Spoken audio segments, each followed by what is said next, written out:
Welcome to the Pro Ticker Deep Dive. Today we are diving straight into something we're calling the tariff shockwaves.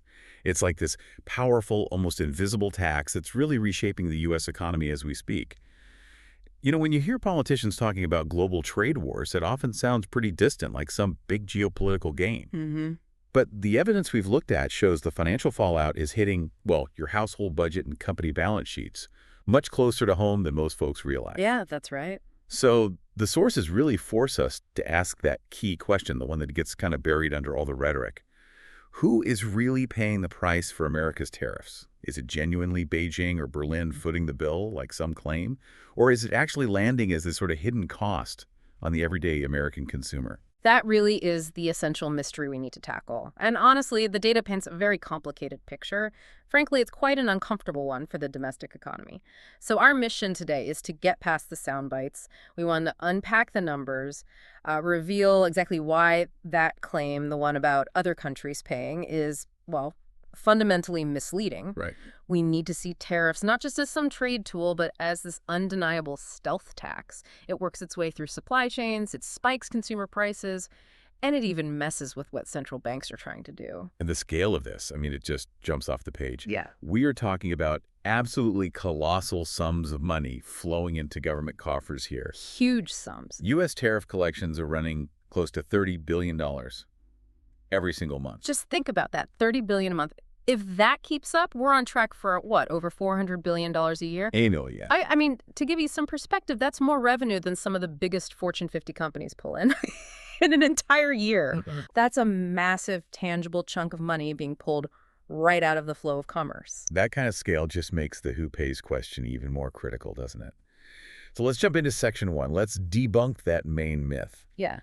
How does the payment actually work? Where does that $400 billion initially come from? Right.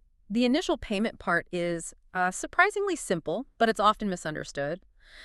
The tariffs, they're not paid directly by the foreign exporters. Not the factory in China. No, they're paid by U.S. importers. The American company could be a manufacturer importing parts, could be a big retailer bringing in finished goods. They're the ones cutting the check to U.S. Customs and Border Protection. They foot the bill first. They are absolutely the ones footing the bill initially, yes. Okay, so this is where it gets really interesting then. Because the assumption, or maybe the hope, was that these U.S. importers would just turn around and force their suppliers overseas. You know, the factory in China, the plant in Germany, force them to slash their prices to offset that new tariff cost. But is that what the data actually showed? That's the fascinating part. It shows how kind of stuck these U.S. companies are. They went into those negotiations, right, hoping to push that tariff burden back upstream. Makes sense. But they largely failed, dramatically in some cases. Our sources show U.S. firms only managed to get, like, minor price concessions from Chinese suppliers. Maybe a few percentage points, tiny amounts. Just a few points. That's not much against a big tariff. Not at all. And when you look at higher value stuff from Europe, German suppliers, the report said, barely budged, just flat out refused, basically. Okay, so if the foreign seller isn't cutting their price much, and the American importer is still writing that big check for the tariff, that cost has to land somewhere. Exactly. It has to be absorbed, at least for a while. And what that means is American firms are currently eating costs. Squeezing their margin. Squeezing margins, yeah. Enduring that in the short term, while they desperately try to figure out how to slowly pass the expense down the line, the data absolutely backs up that analogy we saw. The pain isn't just stuck at the border. It gets passed along these huge, complex supply chains, like a game of hot potato. And hot potato, I like that. Yeah. So everyone from the material supplier to the manufacturer, the assembler, the shipper, the retailer, they're all trying to toss that extra cost to the next person down the line. That's the dynamic. And that struggle itself tells you a lot about global market power, right? How so? Well, if American buyers had, infinite other places to buy the exact same thing, they could probably force suppliers to cut prices more. Right. They'd have more leverage. Exactly. The fact that they can't implies something about how global trade is structured, especially for certain goods. So for specialized stuff, maybe high-tech parts from China or specific machinery from Germany, yeah, there just aren't easy, cheap alternatives ready to go. Not immediately, no. And that ties into the bigger picture here, this whole tariff situation. It's becoming less about pure market economics and more driven by, geopolitics, national security argument. And that uncertainty is creating this real global tug of war. You see, Europe is definitely uneasy, especially Germany, worried about their exports facing these big hurdles getting into the U.S. market. Meanwhile, China is certainly recalibrating, not just because of tariffs, but also, the tech decoupling efforts, their own domestic economic issues like the shaky property market. It's a lot hitting them at once. It's a very complex mix. And the result, global trade volumes kind of soften, and businesses everywhere are stuck doing these frustrating, expensive supply chain gymnastics, trying to find new routes, new suppliers. It's costly. Okay, so that economic sort of limp you mentioned, that's definitely being felt by consumers, by our listeners. Yeah. Which brings us perfectly to Section 2, the consumer pinch and the inflation connection. Because the end of that hot potato game, it's often the checkout counter. It really is. We are seeing what some reports call sneaky price hikes on goods that are heavily imported. Like what sort of things? We're talking about items where that tariff cost eventually gets baked into the final retail price. Think electronics, seasonal items, and a really key one, household appliances. Household appliances, like washing machines, refrigerators, stuff in your utility room, basically. You might not realize that the price you paid has this direct tariff component hidden inside now. And what's truly remarkable in the data, really striking, is the specific trend reversal we see there. Think about the last couple of decades. Okay. Those big appliances, they were historically getting cheaper month after month, year after year. It reflected, incredible global manufacturing efficiencies, optimized supply chains. Right. Prices usually went down over time for that stuff. Exactly. That long-term trend has completely flipped. The sources highlight that since spring, household appliance prices have actually started climbing noticeably. Wow. So a category that was always getting cheaper is now getting more expensive. That is a sharp reversal. And it's hard to blame that sudden shift on anything but these rising import costs, right? It's very difficult to explain otherwise, especially the timing and the sharpness of it. And that measurable impact brings us right to the big macroeconomic consequence, inflation. Right. This isn't just, a few bucks more for a washing machine here and there. It's systemic. The estimates show tariffs are adding several tenths of a percentage point. Some analyses say up to maybe 1% to the core U.S. consumer inflation number. Hold on. Up to 1%. That sounds like a lot in inflation terms. Yeah. I mean, the difference between 3% inflation and the Fed's 2% target is huge for policy. Yeah. So that extra 0.5% or 1% just from tariffs, that's significant. It's very significant when you think about the Federal Reserve's mandate and the pressure they're under to get inflation back down to that 2% target. So how does this connect to Fed policy then? Well, this is where it gets really tricky. Tariffs have basically created this genuine, agonizing policy trap for the Fed. A trap. How so? Okay, so on one hand, tariffs push inflation up, right? They artificially increase the cost of goods.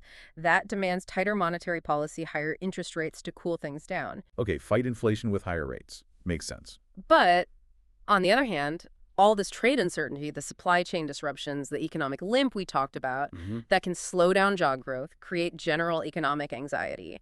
And that usually tempts the Fed towards rate cuts, towards easier policy to support the economy. Ah, so they're getting signals to tighten policy because of inflation, but also signals to ease policy because of potential economic weakness caused partly by the same tariffs. Exactly. The Fed is genuinely caught. They've got this factor, this tariff regime that looks increasingly permanent, pushing inflation higher, and it's sort of outside their normal toolkit. What do you mean? Well, they can hike rates to cool demand, sure. But hiking rates won't magically make imported washing machines cheaper if the tariff is still there. Right. The tariff cost is set by fiscal policy, not monetary policy. Precisely. So they have to weigh this risk of maybe tipping the economy into recession by hiking too much against the need to hit their inflation target, a target that's being actively undermined by government trade policy. It is not an enviable position to be in. No kidding. That definitely explains why investors can't just ignore this tariff stuff. Which takes us nicely into Section 3, market dynamics and the long-term view. Because this is clearly changing how money managers have to look at entire sectors of the economy. Absolutely. And what's fascinating is how the pain and maybe some gain gets selectively sorted out in the market. Equity traders, they're watching retail, industrials, and tech very closely. They're the big importers, generally speaking. Okay, let's take retail first. Retailers who rely heavily on foreign sourcing. They are naturally squeezed hardest. Think about it. They're often the final importer writing that check the customs. Right. And they have the least flexibility, usually, to pass 100% of that cost increase onto consumers without losing sales, right? Consumers are price sensitive. So retailer profit margins are often the first casualties. Okay, squeezed margins for import-heavy retailers. What about industrials? We tend to think about finished goods, but manufacturing relies on inputs from all over. That's a critical point. Industrials are also juggling serious supply chain issues because their costs go up significantly from tariffs, not just on finished products, but on intermediate goods. Intermediate goods, Yeah. like parts and components. Exactly. Parts, components, raw materials, the stuff that goes into making the final product before it ever reaches a consumer. So if you're building, say, complex machinery, and suddenly 50 key imported parts are 25% more expensive because of tariffs, that's margin pressure hitting your entire production process. That sounds like a really painful adjustment across the board. But did the sources point to any bright spots, any opportunities emerging from this disruption? Yes, there are some potential short-term gains or relative advantages, let's say. That tariff wall, it does give some breathing room to domestic producers. How so? Well, if imported goods become artificially more expensive due to tariffs, U.S.-based manufacturers suddenly have a bit more of a competitive edge, right? They can potentially nudge their own prices up slightly without immediately losing out to cheaper foreign alternatives. So a bit of pricing power returns domestically. Potentially, yes. And you also see certain retailers, maybe those who had already invested in stronger domestic or regional supply chains before all this hit, they might actually outperform their competitors who are stuck wrestling with these expensive foreign inputs. Interesting. So it creates winners and losers based on supply chain strategy. It seems to reward resilience and maybe shorter, more domestic supply chains, but the long-term risks are really substantial. We shouldn't downplay those. Okay, what are the biggest dangers mentioned? Well, first is that sticky inflation we keep talking about. If inflation stays stubbornly high, partly because of tariffs, and the Fed is caught in that trap, well, it means rate cuts might come much slower than the market hopes. Financial conditions could stay tight for longer. Right, delaying any relief from high interest rates. What else? The margin risk we discussed. If companies truly can't push the full tariff cost onto consumers, and they couldn't force foreign suppliers to eat it, that cost lands squarely on their own bottom line. Crushing corporate profits. Crushing corporate margins, yeah.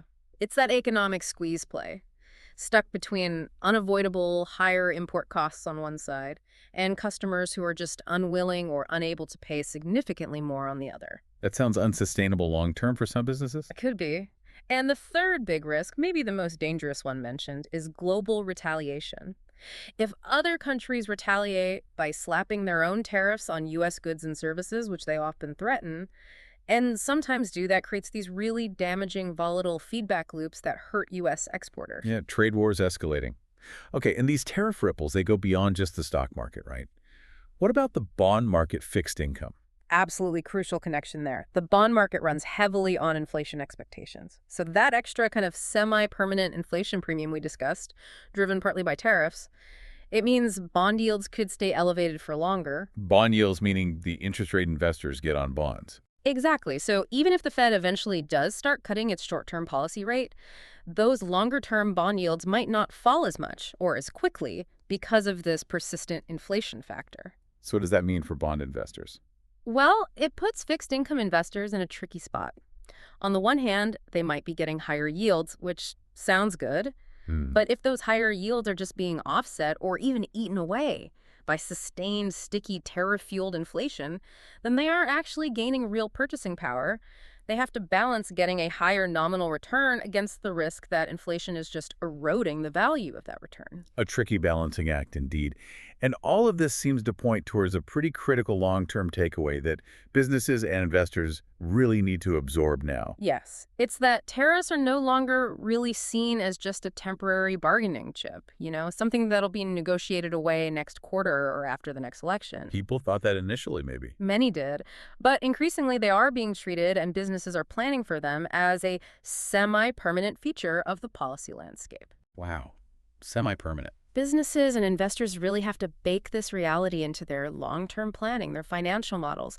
The fundamental cost of engaging in international trade has shifted. So let's try to bring this all back together then. Yeah. The core finding for you, the listener, seems to be this. Tariffs aren't just political noise or some abstract negotiating tactic.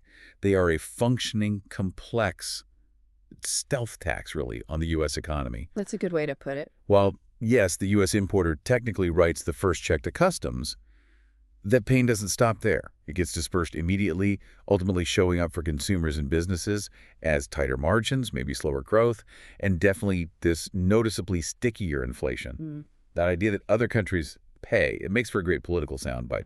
But the economic reality we've unpacked today is just far messier, and the impact is much, much closer to home. Absolutely. So as you look forward, as you watch the markets and think about your own investments, maybe consider this provocative thought. Since tariffs now seem to be a structural piece of the puzzle shaping inflation, influencing Fed policy, squeezing corporate earnings, the really key question for long-term investors becomes this. Can companies truly sustain their profit margins and their pricing power in this new normal, this environment of permanently or semi-permanently elevated import costs? The answer to that question is likely what will separate the winners from the losers over the next decade. See you all in the next Pro Ticker Deep Dive.